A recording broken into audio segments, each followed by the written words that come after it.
alangkah baiknya kita berdoa terlebih dahulu. Berdoa dimulai. Berdoa loh. Menggunakan metode yaitu kuantitatif.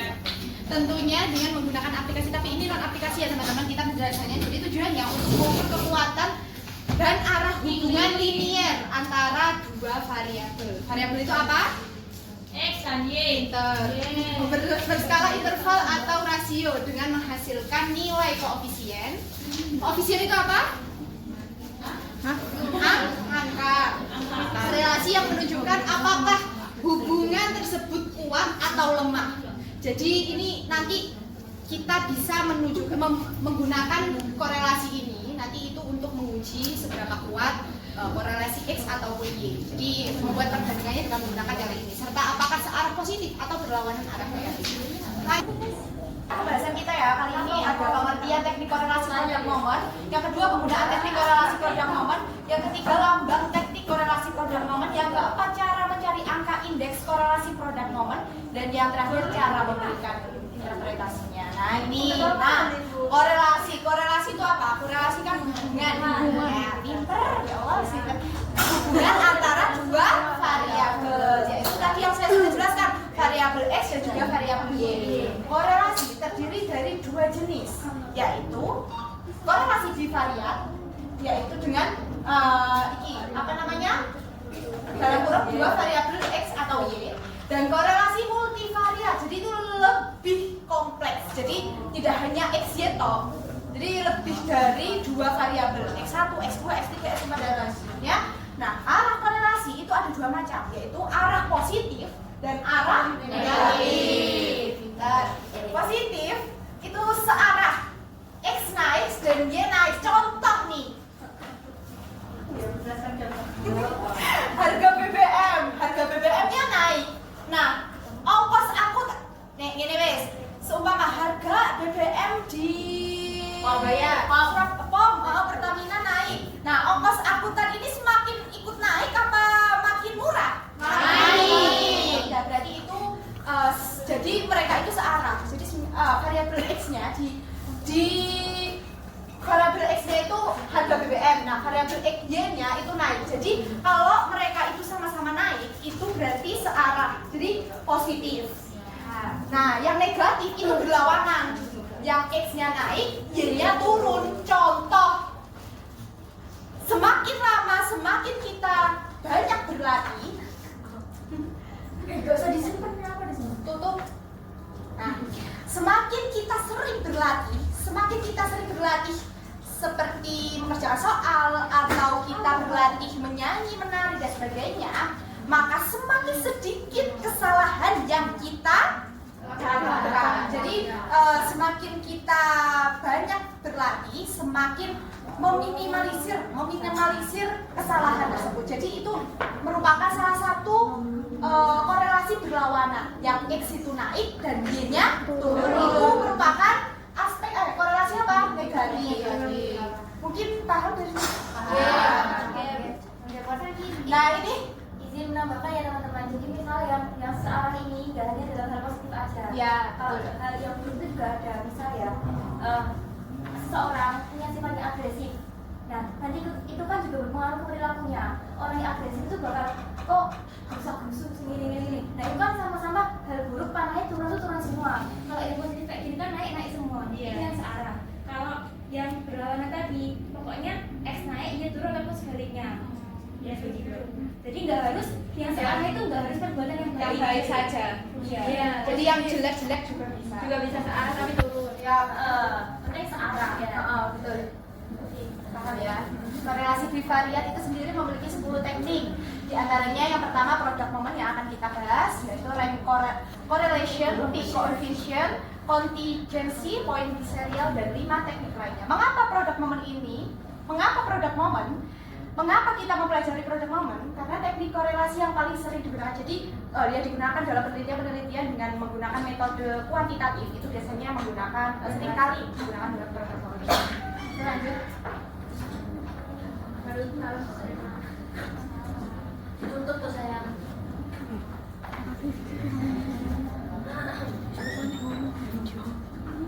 Salah satu teknik untuk mencari korelasi antara dua variabel X atau Y tadi yang kerap kali digunakan. Nah, teknik korelasi ini dikembangkan oleh Carl Pearson yang karenanya dikenal dengan istilah teknik korelasi persepsi. Disebut product moment correlation karena koefisien korelasinya diperoleh dengan cara mencari hasil perkalian dari momen-momen variabel yang dikorelasikan pada of the moment. Nanti kita lihat ya contohnya. Lanjut saja. Nah, ini penggunaan teknik korelasi product moment, yaitu kita bisa menggunakan apabila kita dihadapkan dengan suatu keadaan atau kenyataan seperti pertama, variabel yang kita korelasikan berbentuk gejala atau data yang bersifat kontinu.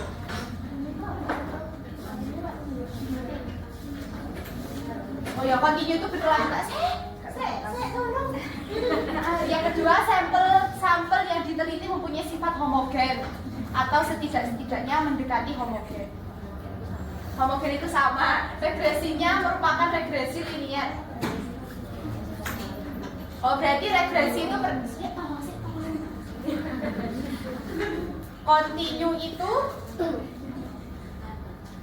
kontinu berkelanjutan, homogen itu dan regresi linier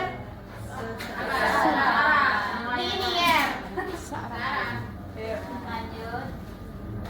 Nah, niki lambangnya ke product moment, korelasi product moment itu R ya Bu. Lambangnya akan hasil korelasi selalu dilambangkan dengan huruf R kecil. Penyebutan lengkap untuk menunjukkan variabel X dan variabel Y, lambang R diberi indeks menjadi R X Y. Ini bukan gabung ya guys. Jadi ini tuh ini R Y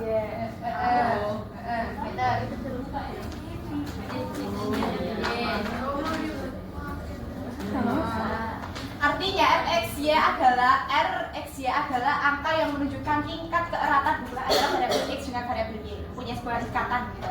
Dan tanda R positif atau negatif yang menjelaskan arah hubungan.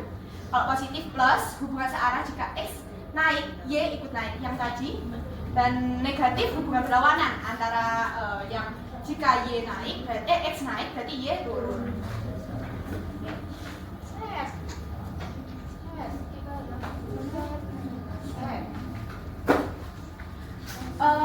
Cara mencari angka indeks momen korelasi product moment, ada beberapa macam cara ya yang digunakan untuk mencari angka indeks korelasi product moment ini. Apabila data kita dihadapi data tunggal atau ungroup data, sedangkan number of case-nya kurang dari 30.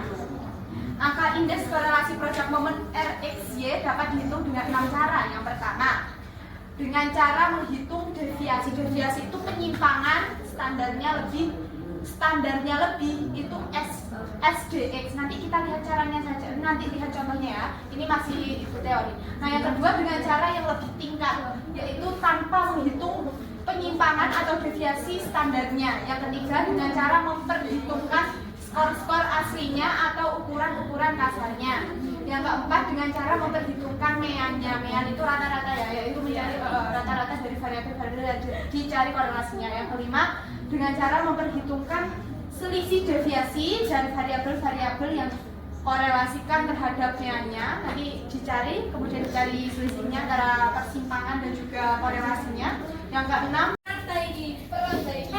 Yang pertama itu mencari angka indeks korelasi product moment untuk data tunggal yang jumlahnya kurang dari 30 dengan memperhitungkan deviasi standar.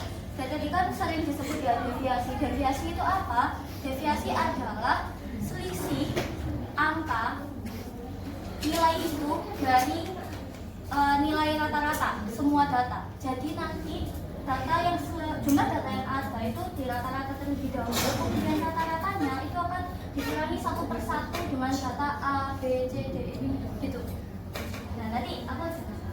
Jadi soalnya ada di halaman 197 bisa dilihat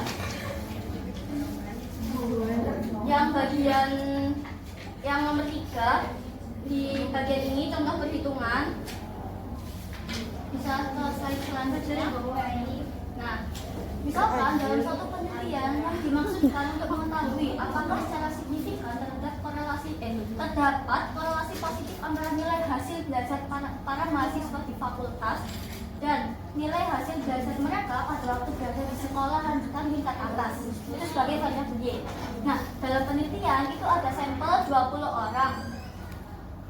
Nah, terus sudah berhasil dihimpun datanya. Lanjut di tabel berikutnya. Nah, banyak sekali. Iya. Tenang. Jadi teman-teman, ini kenapa kok ada XY kapital, ada XY kecil, kenapa ada XY, kenapa ada X kuadrat, Y kuadrat. Jadi XY itu, X itu angka kasarnya. Itu angka kasar itu maksudnya nilai asli ya. Nilai asli. Terus kalau yang Y itu juga nilai juga. Nah, kalau yang kecil-kecil itu dia angka penyimpangannya. X itu, Y itu deviasi. Gigi. Kurang besar diperbesar ya. Potongku silinder Tulisan gigi. Enggak apa-apa kok ya disebut. Kita aja junta. Oh iya dah. Nah, buat sebelum kita bisa cari tahu deviasinya itu seperti apa, kita harus tahu rata-ratanya itu berapa. Kan ini ada 20 data ya. Masih ingat nggak kemarin cara mencari rata-rata itu gimana? Ayo ingat apa enggak?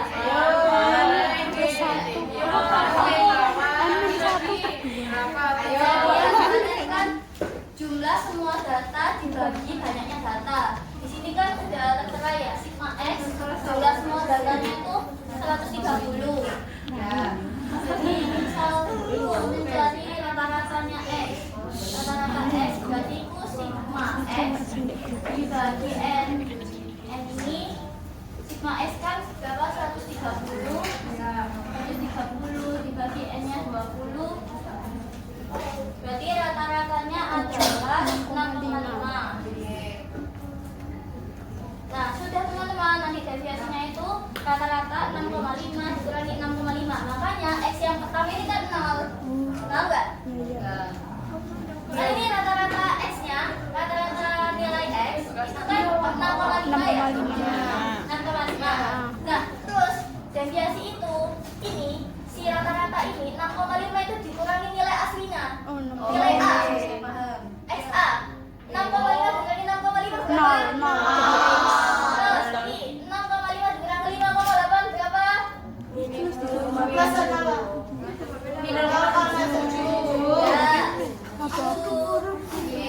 Jadi pengurangannya itu nilainya dulu itu ya. Fotoan lah. Aku nggak belum sisa nggak sih? Ini serius ada yang masih bingung nggak? Soalnya kalau bingung nggak bisa lanjut. Bisa nggak? Ulang dari awal. Iya. Dari X itu nilai apa? Duaan nih kak. Nih, jadi variabel X adalah nilai hasil belajar para mahasiswa di fakultas. Variabel Y itu nilai hasil belajar tuh.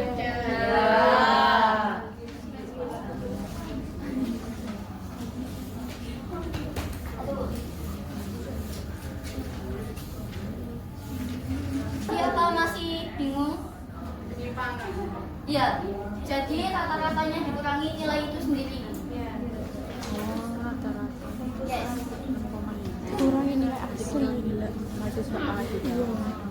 Rumusnya Semester di fakultas. Iya. Jadi kurang nilai asli. rumus yang pertama itu kayak Fakultas sampai STP sih. ini ya.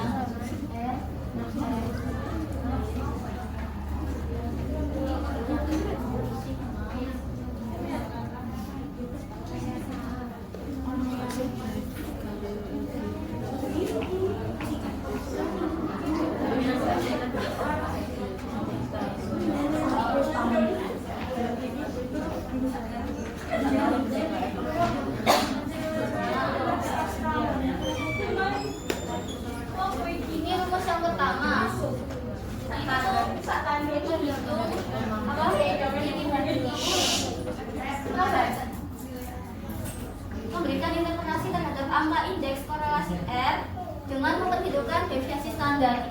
Ini adalah yang harus diisi apa? Nominal deviasi standarnya. Nah, buat cari ini itu rumusnya kayak gini. Cari deviasi standar. Ya, rumus ini mencari deviasi standar. Buat mencari deviasi standar X itu rumusnya sama dengan akar sigma X kuadrat per N.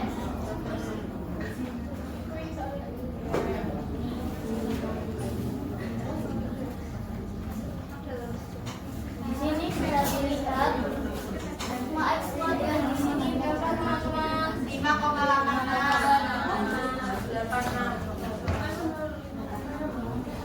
Kok bisa 5,86? Jumlah semua, Pak? Iya, jumlah semuanya. Itu terus sekali. Enggak perlu. Oh, enggak Kenapa bisa. toh? Enggak, ini kan adalah kuadrat. Jadi gini, kan ini kan tadi ini yang di X kecil dan Y kecil itu kan hasil pengurangan dari rata-rata sama nilai asli. Iya. Nah, terus X yang ada di sini, semua nilai X yang ada di sini itu dikuadratkan. Y-nya juga. Nah, kalau yang ini itu dikali. Jadi ini kan X yang kan 0 ya? Iya.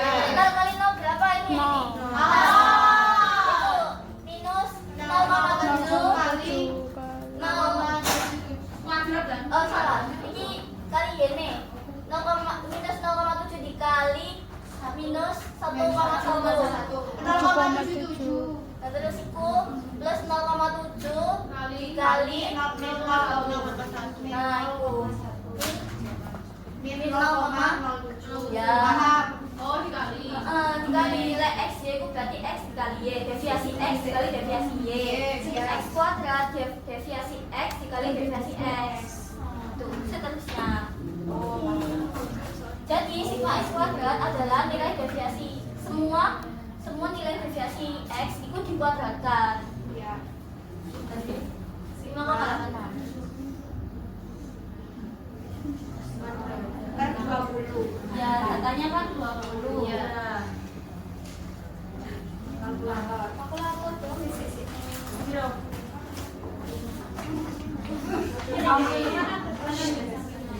Ini masih soal yang tadi. Iya. Masih data kita. Oh, masih tunggal. Jadi soalnya ini harusnya jadi kalau di buku halaman 204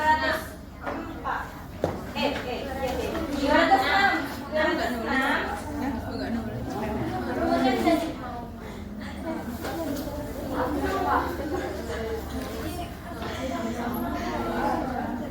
nah next maaf ya teman-teman, tadi salah penempatan salin dianya. Jadi yang pertama langkahnya itu soalnya yang tadi di halaman 207 itu kan ada soal contoh perhitungan. Poin yang ketiga, dalam suatu penelitian yang antara lain dimaksudkan untuk mengetahui apakah secara signifikan terdapat korelasi positif antara nilai hasil tes sumatif dan nilai tes formatif dalam bidang studi bahasa Arab.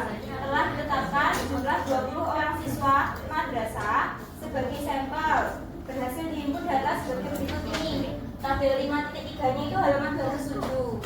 Nah, variabel X-nya itu tes formatif, variabel Y-nya tes sumatif.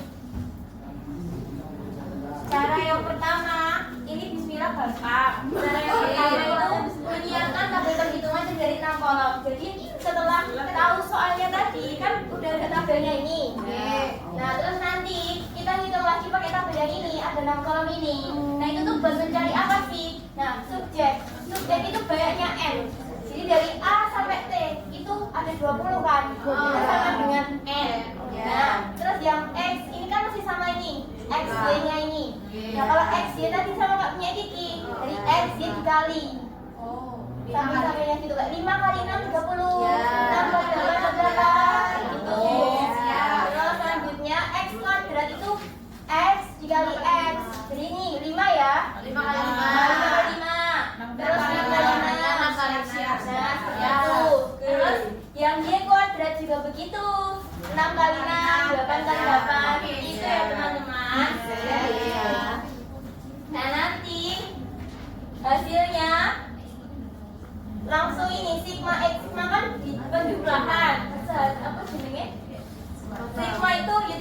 semua. Jadi dari atas sampai bawah itu dijumlahin. Hasilnya jadi sigma X, sigma Y, dan seterusnya teman-teman. Jadi jumlahin dari atas ke bawah. Oke, ada yang masih bingung? Enggak. Lanjut. Nah, setelah udah buat tabel tadi, langsung dimasukkan ke rumus. Langsung dimasukkan ke rumus yang RXY tadi. Jadi N itu yang tadi N-nya 20. Ini ya teman-teman. Ya. Terus sigma XY-nya ini pokoknya tinggal dimasukkan aja. Nah, yang apa ya, yang digaris bawahi di sini itu cara menginterpretasikannya. Kan ini udah 0,44 ya, udah ketemu hasilnya. Nah, itu sesuai dengan yang dipresentasikan Tasya tadi di awal di halaman 120. 0,44 tuh masuk di rentang mana? Di rentang tadi nah, itu. Terus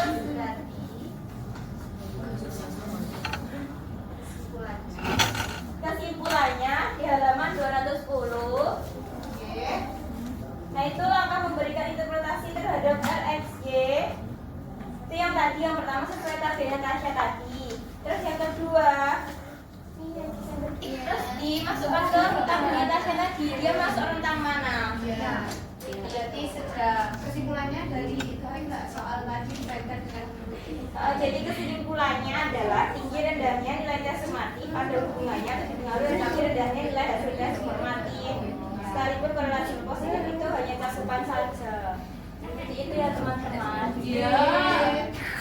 Kalau yang jujur yang halaman 210 yang kedua poin strategi interpretasi dengan menggunakan tabel nilai. Yang DF sama dengan N besar dikurangi NR. Itu aku belum memahami, soalnya dari awal nggak bahas itu di materiku ini gitu. Lanjut yang poin D. Nah, ini yang tadi. Lanjut. Nah, yang selanjutnya memperhitungkan meannya. Rumusnya beda ya teman-teman. Di sini ada mean dari variabel X ini sama lanjut. Rumusnya bisa dilihat di halaman 211 sama 212. Soalnya masih sama. Lanjut. Nah, dari tabel tadi juga dirubah kayak sebelumnya juga. Jadi C sama D itu hampir sama. Bedanya yang D kita nyari meannya dulu. Lanjut. Nah, ini kan udah diketahui tadi sigma X-nya 120 yang tabel ini tadi loh. Ya, itu tadi. Nah, tinggal kalau dari rumus coba ulang. Kembali. Nah, ini kan ini MX kuadrat sama MY kuadrat. Nah, MX sama MY-nya itu belum diketahui teman-teman dari rumus ini. Kan semuanya sudah diketahui tadi di tabel. Yang belum kan MX sama MY-nya aja. Jadi tugasnya kita lanjut mencari MX dan MY. Betul. Nah, ini sama ya kayak nyari meannya X variabel X.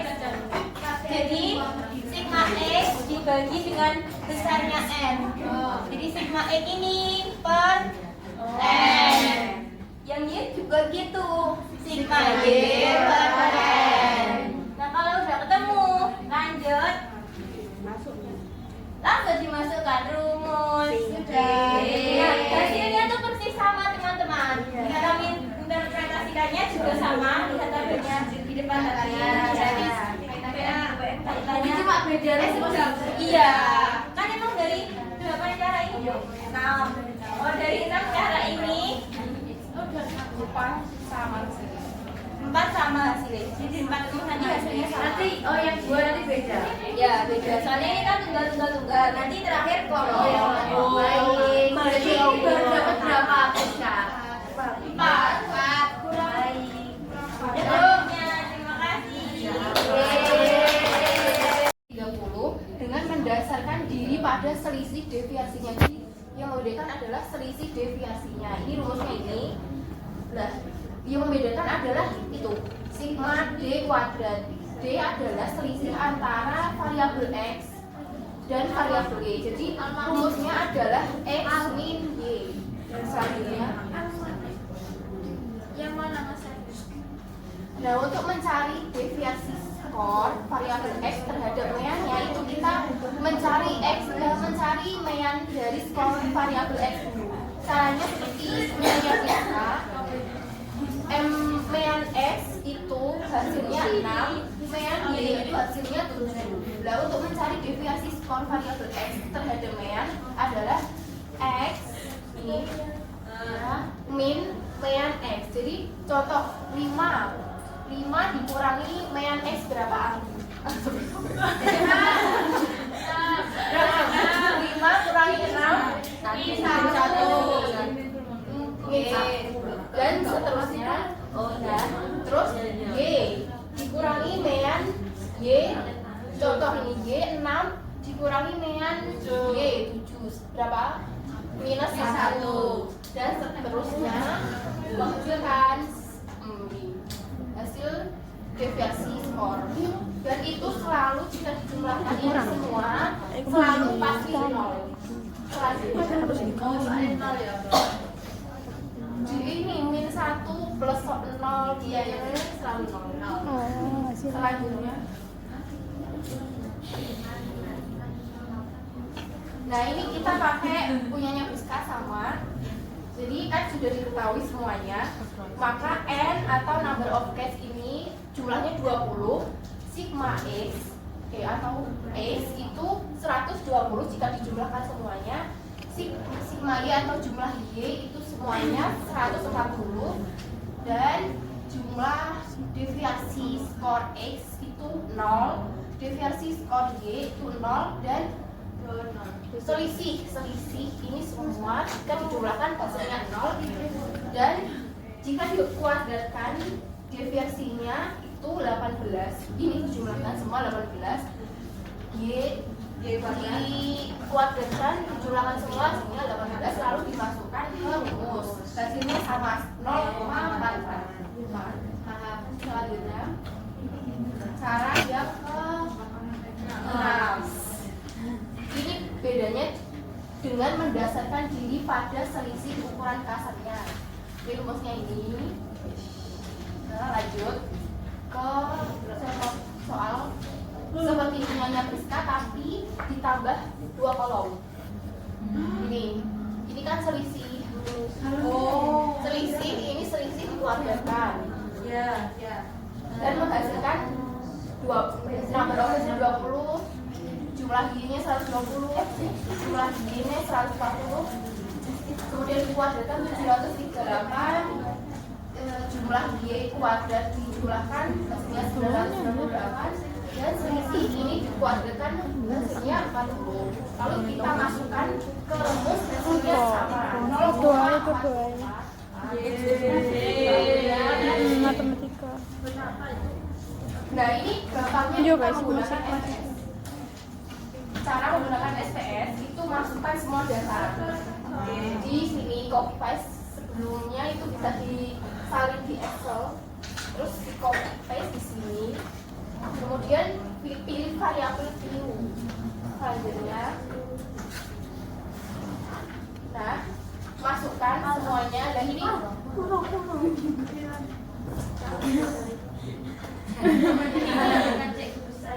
dimasukkan tapi tanpa spasi, harus tanpa spasi. Ini iya nomor urut, subjek, tes kan itu variabelnya tentang tes formatif sama tes sumatif. Dimasukkan tanpa spasi. Kemudian ini diganti 0 semua. Dan ini kategorinya, ini kan nomor urut itu kategori nominal, subjek itu nominal, tes informatif, tes formatif itu kan. Mohon disimak betul-betul karena ini sulit. Adewe pertama delok pengen kau dia. Kau iki. Kau 63 ambek 35. Iki X dan Z di kolom sing iki 63 mbek 35. Nah, dek kene iku ana gak sing 63 ketemu 35? Iki X tambah 5. Heeh. X tambah Z iki dek kae ana gak iki sing 63 ketemu 35 enek gak? 63 ketemu 35. Gak enek. Berarti dikosongi. Paham ya? Lanjut. Mari ngono. Ditelok 63 mbek 36 kene. Terus di 63 sampai sing enek 63 42. Nah, iki contohnya 42 63. Kuwi dihitung sampai entek dan ketemu nih ada 4. Oh iya ya. Oh iya. Itu bawahnya apa sama itu? Ini loh bawahnya itu Baca. Hiraukan aja. Pokok adewe ngitungnya pokok iku isine 4, terus sing di bawah iku hiraukan dhisik. Iku ketemu 4 ya. Jadi diisi 4. Terus iku pokoknya sampai teko kene sampai 56 ki dicek sampai 56 ketemu 42 iku ana piro. Lah gene ya wis dikosongi, lah enek diisi. Oke, terus. Nah, ngono, di sini jumlah ini. Iki mau apa wi? 35 nih, heeh. Rene ini ku ana 7. Rene ini ana 5. Iya kan? Iki ada 3, 4, 5, 5. 4, 5, 6. Nah, hasilnya ku 50. Sing dek kono pisan. Lah sing X ngene modul, tak sing Y Horizontal. vertikal. Ini 42 63 itu. Jadi hitungnya kan ini 7, berarti Iya, bisa. iya. Bukan tempat data sing kene gitu. Iya, iki kan. Oh, Pak Joko. Iya. Bagi dua. Gak mungkin lah nol. Jadi ya kita fokusnya di FY dan FE dulu. Itu jumlahnya 50 kan, karena tadi datanya juga. Betul. Alah.